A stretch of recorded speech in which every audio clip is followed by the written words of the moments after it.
You're listening To The Point. Ready or not, let's keep it real at Turning Point.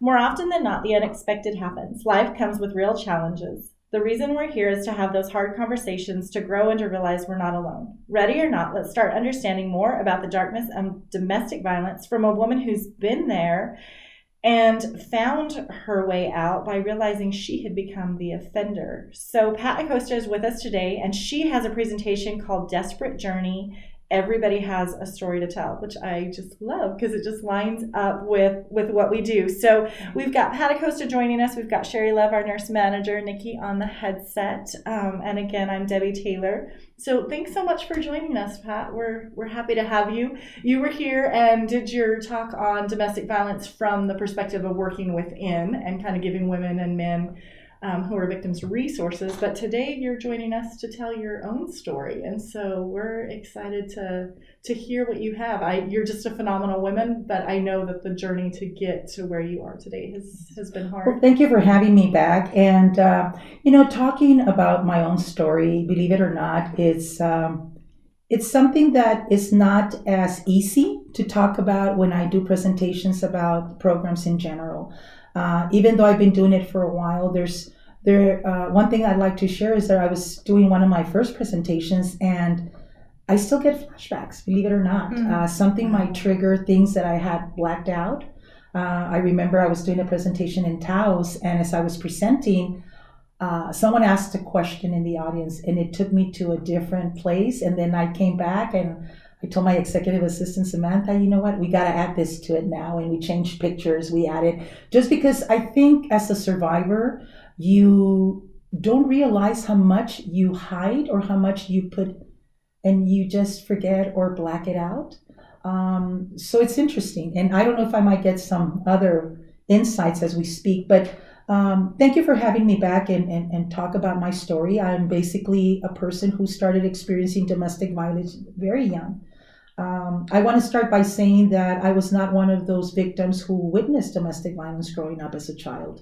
I had a beautiful childhood. I was raised by a single mother. I used to call him my Holy Spirit. It was my single mother, my grandmother, and my aunt. They were the Holy Spirit, because when you dealt with something I did, I had to deal with all three of them. And the hardcore or the driving force was my grandmother. And we called her Abuela Cuca, and that lady was just phenomenal. She is the person that I owe a lot of who I became in regards to my self-esteem. She taught me at a very early age that start thinking about what you want to be when you grow up. And she started asking me this question when I was 5 years old. Wow. And I remember one fascinating thing this woman would do is, I don't know if you're familiar, kind of the open market, farm markets that you have here concept. But in Juarez, I was born in El Paso, but I was raised in Ciudad Juarez. In Juarez, they had what they call the open mercado, just the mercado. And when my mother took us over there was because a coworker of hers said, you got to take your kids to another place because the government will take them away. My father was military and he abandoned us. So my grandmother in Mexico, school, there's nothing like free school. You pay for your schooling. You pay for your books. You pay for everything. Mm-hmm. And it's very typical and very traditional to this day that the older children go to either night school because they work during the day. And the younger kids go to morning school. So my grandmother, I moved into a grandmother, an aunt, one uncle who became our father. We all called him Daddy, and there was like 11 of us. And my older cousins, and older I mean 12 and older, 12 and maybe up to 16, worked and went to school at night. And us, the younger ones, were very special in that my grandmother, there was 5. Every day of the week, she would take one of us. I was the Wednesday child. So my Wednesdays was something that I looked for. On Tuesday nights, go to bed, wake up early in the morning. We start walking to the mercado. And on our way to the mercado was just conversations. And my grandmother asked me at age 5, what do you want to be when you grow up? I don't know. We'll start thinking. And that was every morning on Wednesday mornings that she would ask. That whole walk was giving me the quality time that I learned in parenting, how important that is. And another thing that she would do is I would select what we would have for dinner that night. And even if it was potatoes and chorizo, chorizo and potatoes and beans, I got to select that something different, giving us the opportunity to select from options. She taught me all these wonderful skills. So I remember being 8 years old running, and she's making her tortillas, and she would always put a molcajete with chile and the whole tablecloth. And I run at 8 years old, 3 years later, and I said, Abuela Cuca, you know what I want to be when I grow up? And she says, what? She turns her cigarette to the side, turn on. And I'm like, and I say to her, I'm going to be a dancer. A dancer? And she says, yeah. And then she thought for a second, removed the molcajete, took the tablecloth, put me on top of the table, and I danced. And she says, bravo. By dinner time, that was another tradition. We all ate together regardless. And that was the big announcement that evening. Patty knows what she wants to be. And let me tell you something. In Mexico, the word Patsy, she couldn't say Patsy. She'd call me Pepsi. And I would say, it's Patsy, Pepsi. So, and she then realized that really bothered me. So she started calling me Patty. And so she says, Patty has a great news for you. Tell them what you want to be when you grow up. Everybody was freaking out. She made me dance. So my story starts there because by age 8, I already had developed my self-esteem, not knowing it as an older woman. I then come to the United States at age 12. I spoke a little bit of English, but I didn't really speak English. Spanish is my native tongue. And I got ridiculed. I got bullied where we moved, in the community that we moved. My main name was Edwards, but I didn't speak English like they did. I didn't comprehend English like they did. But then I criticized their Spanish because it was horrific. And so growing in that community, little did I know we had moved into the projects. So why am I saying all this as I begin my desperate journey? You have to know where your clients come from. You have to be sensitive and empathetic to understand culture, because when you're working with a victim and she says to you, all my family is in Mexico, you need to connect that she's got no one that at least can offer them a night to stand there. So very important. I then went from private schools to public schools. The minute we came to the United States, my mother could not afford putting us in private schools anymore. I feel that the whole structure up to my 6th grade was very helpful because I was trained to really love school, whereas a lot of the new kids where I had moved didn't care about school. There was a lot of truancy, and I was like, I wouldn't dare miss school. School was like the thing that I got taught that was important. But it was then, unfortunately, in my sophomore year, I started focusing on guys. And I fell in love with a guy that later on was the love of my life. My mother never accepted him. My mother was right. Moms have that intuition, don't they? Yes, they sure do. But this is the interesting part. I left him because he went from using marijuana, drinking pills, and then heroin. Very common in my community. My brother also was his best friend, and they were both heroin addicts. Of course, my mom blamed my boyfriend. But later on, we realized that it's on you. And the sad thing is, I told him, after dating him for 3 years, he was never abusive with me all this time. I said, if you don't leave the heroin, I'm leaving you. He didn't believe me. Well, I went out with a guy that came from California. That weekend, him and my brother get arrested. He gets charged with hard criminals because my brother was a minor. He was 18. Now I'm 17. And he gets arrested. I go out with this guy. This was the love of my life, the guy that got arrested. He never abused me. I get involved with this guy just to give him, like the jealous tips as a young girl. I get pregnant from this guy on the first night I had sex with him. Break up with him 2 months later. I didn't care. I didn't love him. I still loved this guy. I find out I'm pregnant because I had just gone a full scholarship to dance school. And I was a very good choreographer. And my dance teacher says, Pat, you've lost a lot of weight. I don't know.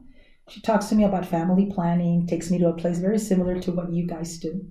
And I was 3 months pregnant. I was scared, didn't know what to do, and I didn't look pregnant. So what I did is I saved money. I was already working half day. I had all my credits. And I saved money to go get a room because I said, the minute I tell my mom I'm pregnant, I'm getting out of here. I was too embarrassed. I lost my scholarship. And that's where my desperate journey begins. I tell my mother I'm pregnant at 5 months, leave the house. I was 17 and scared. And she cries, "Don't leave. You're not the only one." I couldn't stay, so I left, and I've been on my own since then. I think it's the best thing I had done. When I tell Julian, the father of my children, that I'm pregnant, he says, "How the hell I know it's mine? We only had sex once." I said, "Okay, I'm telling you. I don't want to marry you. I'm just telling you." He comes looking for me. So I struggle from my 5th, 6th, 7th one. My mom's looking for me. "Please come back. I don't want to. I'm too embarrassed." I left with the clothes I was wearing, a jar that I had bought at a thrift store. Don't tell me why. I still have it. It was like my favorite decorative jar. And a little bit of my makeup. And that was it. I started from scratch. And Julian comes looking for me when I'm 7 months pregnant, promises me all this. And I said, "Get me out of this hole." And he did. We started living together. I'm going to be very honest. He was very nice for the remaining of the next 2 months when I had my first child, Nishna. And on the first night after having had Nishna and coming back from the hospital, that was the first time he hit me. And he hit me because he wanted to be sexually intimately with me. And I'm like, "Hey, dude, I just had a baby, Right, you know?" just getting out of the hospital. And he hit me so hard. And he says, "First because you're pregnant, now because you had the baby," and punched me so bad that my whole jaw and cheek got swollen. And he left. I didn't see him for 3 days. Well, what happens in a Mexican community family? My whole family came from Torreon to see me the next day with a baby, and my grandmother, and my mother says, "You need to tell her that you're married," and all these lies and stuff, which felt very uncomfortable. And my mother notices that I've got a swollen cheek. No one ever told me what to say. It was the first day that I started lying. My mother says, "Hey, oh yeah, it's my molar. It's mi muela, me duele. It's hurting." She said, "Well, you need to go get a check with a dentist." But my grandmother's checking me out. I was like, And before she left, she says, "Are you sure it was your molar?" I said, "Yeah, Grandma." She didn't say anything else. They kind of knew, but I never admitted it. Julian comes back 3 days later. He was a bodybuilder, huge man, and started abusing me and telling me things. And it was the first time that he belittled me. The sexual abuse starts there. He proceeded to tell me that he needed to get a woman because I didn't know how to satisfy him. And it was really sad. He came back full of hickeys in areas that you wouldn't imagine a man would have them. And he made it a point to remind me that if I would not give him what he wanted, he could get it. But it was there that the physical abuse, the verbal abuse, the sexual abuse did not stop. And it didn't stop for 4 consecutive years. By the second year, I had isolated myself so bad. He owned a gym. He would make me go, I was a very good dancer. He would make me go do aerobics. I would teach aerobics to up to 30. This is the Jane Fonda era. I would teach aerobics. I never got paid a penny all those years. Never. He was making lots of money. The gym was in Juarez. We owned it in Juarez. And we lived in El Paso. Never validated what I needed to say. And so wanting me to have sex with other women. If I didn't, I'd get beaten. Wanted me to have sex with men. And I didn't. He beat me. But yet he would go do it. He had treated, would go with other women and all this stuff. It was really bad. He started hating myself, started hating my life. I was very bitter. Come to find out I'm pregnant again because he would force himself on me. I didn't want that pregnancy. I didn't go to get my prenatal care. He beats me so bad when I'm 5 months old that my neighbor called the emergency. They took me to Thomason at the time. It's UMC now. And I find out there's a doctor. He's asking me all these questions. Do you do drugs? No. Does your husband do drugs? I don't know. I think so, Another doctor comes in. Before I know it, there was 3 doctors. That's when sonograms were coming in, ultrasounds. They were not as sophisticated as they are now. Right. And the doctor said, we have a problem, and I kind of saw what I thought was what I was seeing. Apparently there was 2 heads, but they couldn't see the other heart because they were bridged. They were they explained it something like overlapping each other or something, but they thought it was a deformity. So they had me there in the hospital. I was very anemic. I was 5 months pregnant and I had not gained a lot of weight. All this time, I really didn't want to have that pregnancy. So it's important to know that I think your babies feel that. They feel the detachment. I didn't want to have them. I didn't embrace my pregnancy. And so when I was 7 months, they released me. I was in the hospital for 2 months. Wow, that's a long time to be 2 months. I was very anemic. I had to leave my oldest daughter with my aunt, Nishna. And still my family didn't know. They didn't know what was happening. My neighbor knew, but I begged her, don't tell my mother. I don't want her to worry. Eventually she did, and she did it for the right reasons. Long story short, I kept it a secret. I endured a lot of abuse. The twins were born preemies. One of them weighed 5 pounds, the other one 4'11". They stayed in the hospital. The sad thing is when I brought them back, I was still very detached. By then, I contemplated, never went through a suicide attempt, never. I contemplated it twice, but never with a plan. Just like so desperate and like, I hate my life. Then I started doing something that a lot of women do when they're in abusive relationships, although their options are different. Some people turn to drugs or alcohol, or I turned to food. And the reason I did that was my plan was to get really big so he wouldn't touch me, because I was disgusted when he would touch me. And it worked. But it worked because he stayed away from me, but he continued to belittle me and say, oh, you're a pig, and who's going to notice you, and staying behind the door. And I loved all that isolation, not knowing that I was isolating myself even more. So as my daughters got older, I remember that I made them the perfect liars. I taught my children how to lie. We're going to go see grandma, and we're not going to go to the cookout. And I'm telling grandma that I've got a cold. But you don't have a cold. Shut up. I have a cold. And that's what we're going to tell her, because I don't want her to know that I have a black and blue eye. You're not going to say anything. So my children in their own home were coached. This is what you're going to say. And this is what you're going to do. And no, and this and that. And so it got very uncomfortable. Then I discovered a secret that my husband had. He would make me write little index cards with diets, because he was excellent at what he did in his trade of bodybuilding. But I discovered that he was illiterate. He really couldn't write or read, some level, but not at the level where he needed to write this. And these little index cards, and I'm talking back in 1983, 84, he had these little cards. He would sell them for $50, the diets. And people would buy them, police officers, UTEP football players. And so he was making a lot of money. And so by then I'd gotten a lot of weight. This 4 years down the road, I'm like, you write them. And he says, no, you need to write them because I like your handwriting and whatever. And I said, you probably don't know how to read and write. And then he's like, well, I'm going to tell you something. I really don't. And so I used that to put him down. And I started belittling him. I started laughing at him. And it worked. It worked magic. I would corner this guy to a corner, and he was a huge guy, and I would belittle him, and I would literally, like, I was speaking so loud that I would spit at him, not intentionally, but he was like, you're crazy, and he would walk away, and I was like, man, this works. Not knowing that that wasn't me. And it escalated another notch. Then I started using profanity. Then I started getting very loud, very demanding, but it didn't stop with him. I also started doing it with my children.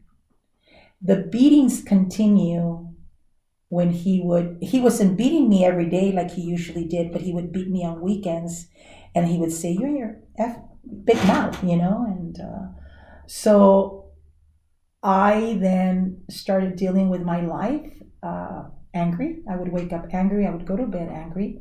I would cuss all day long. I would yell all day long at my kids. I taught them to lie.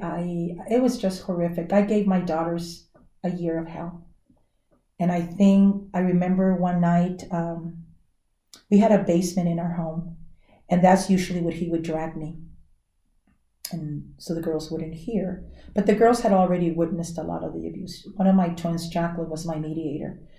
There were about 3-4 times she called the cops, and I know she saved my life, because one of the things I had blacked out over my presentations, he would strangle me and I would knock out, and I don't know for how long. I remember one incident. The twins remember 3. I don't remember the other 2. And they were very descriptive about as a grown-ups. So then finally I was like never thinking, am I ever going to be able to leave this guy? Because I was really afraid of him. He had ordered a knife made in Mexico, in Juarez, in el Mercado. The handle was leather, and it had a bad word there, meaning that's who he was. And then the metal thing would go, it was straight knife, and then it would curve like opening boxes. Mm-hmm. And he would slide it down my chest all the way to my vagina, and then turn it around and say, if you ever leave me, I'm going to cut this baby off, meaning he would cut my vagina. Well, there was one day where he beat me so bad that I guess I passed out. You know, children are amazing. During the week, they don't want to wake up to go to school or whatever. But on Saturday mornings, they're up at They're 5 up o'clock. at the crack of dawn. And they want pancakes and bacon. And so that was what's happening. The twins had ran down to the basement and they were moving me. Mommy, we're hungry. And I remember waking up just like a green giant and pushing them, cussing at them and telling them, you know, GD, let me sleep. And no. And I started fixing my hair, going up the stairs. And when I went and washed my face, it hurt. Well, he had broken my nose. My face looked distorted. It still wasn't purple, but it was like puffy and yellowish. And my nose looked horrible. And I had dry blood. And when I looked at myself, I got scared. And I remember running downstairs and the twins were still shaking. How I had left them. And I tried hugging them to tell them I'm sorry. And they would like, don't get close to us. And I remember I hugged him and I said, I'm so sorry, Mommy needs help. And that's when I saw things like everything. I was like, what am I doing? I've become the person that I hate the most with the behavior. I had some money. I took off. This was in El Paso. I went to a area, Dyer Street, close to the Fort Bliss, and I went to a motel. And I stayed there. On Monday morning, I went to the food stamp office. I didn't know where to go. I went to the food stamp. I must have been 24 because I was pregnant with Juliana. And I went there and I was wearing my Jackie O's. The lady was amazing. She says, you don't have to hide anymore. There's help for women like you.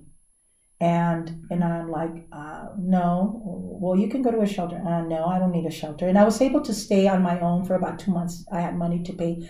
But she was very helpful in that she says, we're coming up with a new program. It's called Wings. It was a back to work program through the welfare office. She says, you have a high school diploma. If you go, we'll teach you how to do resumes, mock interviews, whatever. We'll pay you for daycare. We'll give you stipends for transportation. They gave me everything. And I said, I'll take it. And that was my first opening door. I started looking into getting an attorney. They helped me. Long story short, I got divorced.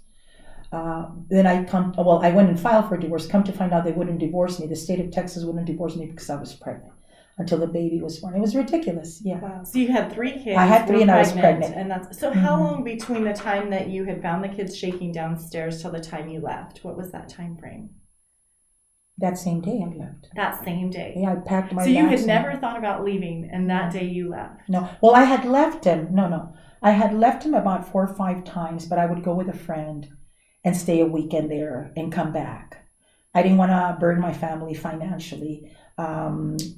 He would provide money to my younger brothers. He was very good in that way, but he did it because he gave a projection that he was a good provider, but nobody knew what was going on. And for me, it was very important because I wanted my brothers to get that financial assistance that I kind of said, I can't do it. You know, I want him to continue giving, you know, George and whatever. And so there were a lot of reasons why I stayed, but I never thought about leaving him completely because I would think about everybody and how it was impacted, although I was miserable. So it wasn't until that Saturday morning when I did that to the twins that I said, Mommy's got to get help. I need it. And so it was through them. Back in the day in the shelters, they didn't have a therapist in shelters. They usually would refer out. And El Paso was referring women out to the YWCA. And I met a wonderful therapist there who helped me tremendously and started helping me understand that what I was going through was basically like a syndrome, that you stay in a relationship so long, you start losing your identity, you isolate yourself. And she helped me understand it from that perspective. And I never went back. And then a year after after I had Juliana, he came back trying to kill me. Came back because he saw me at a quinceañera. Little did he know that quinceañera was my cousin. And he walked in with he always had beautiful women. He walked in with a gorgeous girl, and he saw me dancing with my girls and a cousin of mine, who he assumed was my new boyfriend, and went home, left the quinceañera, went to my house, broke into my house, and pulled out the knife that he told me that if he ever saw me. But I remember, I don't know how I did it. I wake up to him being on top of me, And I remember I moved and fell down my bed, ran to the bathroom, which is one thing I will tell victims that are being abused. Don't ever run to the kitchen and to the bathroom. Those are the two most dangerous rooms in the household where you can get hurt, because in the kitchen there's all these weapons, knives, and objects that can hurt you. And in the bathroom, there's sharp objects and a lot of tile, and they're in closed areas. So what I did is I closed the bathroom door, locked it. This is my rationalization. He kicked the door, hit me, grabbed me from the hair, hit me in the toilet, broke my teeth. And then, I don't know, somewhere here I have a scar, and then broke me, my head to the tile. And then the next thing I know, I was just full of blood and woke up at Thomason. So a lot of the times when victims get threatened by their abusers, don't underestimate the threat. I never knew Julian was going to come back and do it. He did. 20 years later, 10 years later, he got arrested in the bridge. He was involved with a cartel. He was one of the bodyguards for very famous people over there. He was missing in action for years. I had the marshals following me to California, and I said, hey, I divorced the guy. Well, fugitives tend to follow their families when they're children, and if they make me sign papers that if I don't report, if he comes, I say, well, if you find him, tell him he's got to pay child support. He's going to pay me child support. He never came around. 20 years later, he got arrested. It was all over the news. He did his time. He got released, got deported, and because he was born in Mexico, got deported. One of my daughters, who at one point was modeling, and sees him in California, and she was my youngest one. She never really grew up with him, and Mom, I saw Dad, and blah blah blah, and I don't know, Juliana, it's not, and it was. He apologized. He since has remarried with a Hungarian bodybuilder. He's now a preacher in Mexico. And he has a beautiful son. So they're doing good and moving on, and I'm moving on. And that young man that I told you that went to prison with my brother, Kiko, who was my first love, that's the man I'm married to now. Is it really? Oh my goodness. And I've been with him over close to 30 years now. Oh my goodness. And we are tight and close. And he had a heroin problem. He doesn't have it anymore. That was the reason I left him. But wow.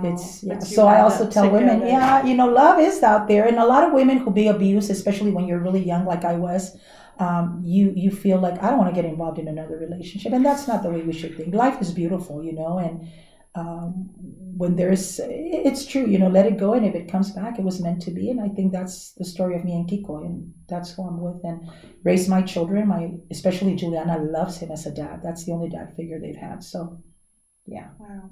And we talk about in here the seasons of life. We all have those seasons, whether they're good or bad or whatever they look like, because hearing your childhood and hearing the self-esteem that your grandmother spoke into you, and the education and all of it, and then that season, and then we know you now, right? I mean, you're full of life, you're gorgeous, all these things. It's hard to imagine that season of your life being you, but I think we all have those seasons. Right. It almost doesn't feel like that's your life. Mm-hmm. I mean, you look back, yeah, and you think, that doesn't even seem like me. And you said, right, that wasn't me. I love the way you word seasons, because there's a significance for me with trees.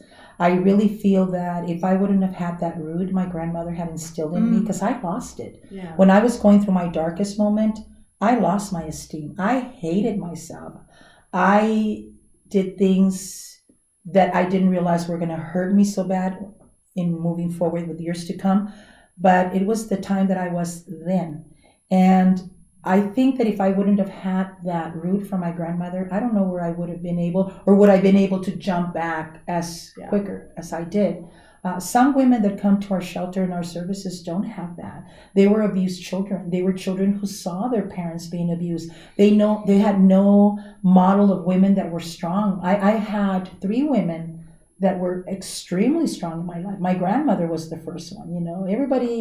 Nobody messed with my grandma. Then my mother was like a father figure. She was always working, and taught me a good sense of work ethic. My aunt became my care provider, and she also taught me a lot about community and giving back to the community. So those were my roots. And so I have the privilege of having that. There's a lot of victims that don't have family support. Yeah. But the incredible part is you get to implant the importance of that in their parenting. and change that generation going forward. Right. Because they will be that one who plants that self-esteem. And then that abuse and all of that history, I feel like when we do that, it falls away and there's a new line created, a new legacy that's passed on of self-esteem and self-worth. And and finding... But let me also share something with you that I think listeners need to understand. Domestic violence is something that you might see the damage done the years to come. I left him. The ones that saw the worst abuse were my twins. My oldest daughter, Nishna, at the age of 9, had decided to go live with my mom because she felt I was too loud. And she's 40 now and she's a teacher. She's not married. And I can tell you, children that are raised with a lot of violence, it impacts their persona. So Nishna is still like a teacher, a CrossFit. She works out, no relationships. The twins were the most impacted. Jackie, at 12 years old, my mediator, tried to commit suicide. Mm-hmm. And when I went, the therapist told me, don't take it personal, Pat. It's going to be very, very normal for her to be mad at you. And she did. And I was already a social worker, but I didn't understand where she was coming from. I understand it now clearly, but I really impacted. My daughters saw the physical abuse from both parents, and then they were put down and they were belittled by me, which made it even worse. So they really struggled. Juliana, on the other hand, didn't see as much of the damage, never saw that ugly side of me. And so she, by the time she was 14, it was like a little pad doing a lot of community service, and she became a professional model. She was doing all this stuff. Just amazing. And she is the most wonderful mother now. I see when people talk about mothers, that's, to me, she's the epitome of what a mother. She's got 3 kids, pregnant with another one now, left her career, but is so happy, is a great mother. My twins struggled with relationships. Jennifer, one of the other twins, he would coach her to lie and used her a lot in the fiascos he would create. She had a broken marriage, and now she's devoted to her child who's autistic, and that's what her 24 hours evolve around her son. Jackie struggled with relationships, struggled with fidelities.